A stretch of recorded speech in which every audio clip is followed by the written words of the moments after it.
დღემდე უფალი რაღაცას ნადრობდა სინათლეს ურვილს იმწამსვე ახშობდა სანთელი გულთბილად რაღაცას ამბობდა როდესაც სასმელი სიჩქარით მათრობდა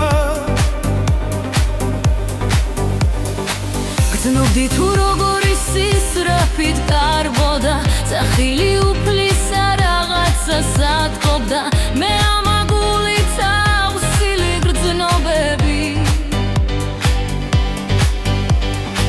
სულით კი ვიყავი ჩათრეულ მორევში წყალი რეკლავს ვერცხლის ფერსხივებს თითქოს ის